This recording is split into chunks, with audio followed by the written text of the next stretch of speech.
আজকে আপনাদের সাথে শেয়ার করব নবীজি সাল্লাল্লাহু আলাইহি ওয়াসাল্লামের একটি বিশেষ দোয়া যেটা তিনি নিজে অসুস্থ মানুষের শরীরে হাত রেখে পড়তেন।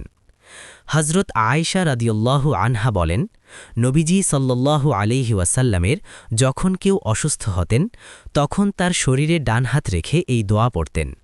এই হাদিসটি সহিহ বুখারী ও সহিহ মুসলিম উভয়তেই বর্ণিত হয়েছে। এখন দোয়াটি মনোযোগ দিয়ে শুনুন। আল্লাহুম্মা রাব্বান নাস আযহিবিল বাস ইশফি আনতাশ শাফি লা শিফাআ ইল্লা শিফাউক শিফাআন লা ইউগাদিরু সাকমা। আবার শুনুন। আল্লাহুম্মা রাব্বান নাস আযহিবিল বাস ইশফি আনতাশ শাফি লা শিফাআ ইল্লা শিফাউক শিফাআন লা ইউগাদিরু সাকমা। অর্থ, হে আল্লাহ, মানুষের প্রভু, কষ্ট দূর করুন, সুস্থ করুন, আপনিই সুস্থকারী, আপনার সুস্থতা ছাড়া কোনো সুস্থতা নেই, এমন সুস্থতা দিন যা কোনো রোগ রাখে না। সূত্র সহিহ বুখারী 5743। এই দোয়ায় তিনটি গভীর কথা আছে।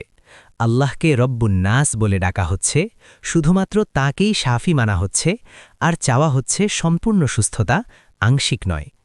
আপনার কোনো প্রিয়জন অসুস্থ থাকলে তার শরীরে ডান হাত রেখে ৩ বার এই দোয়া পড়ুন।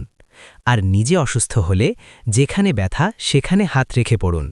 আল্লাহ আমাদের সবাইকে সুস্থ রাখুন। আমিন।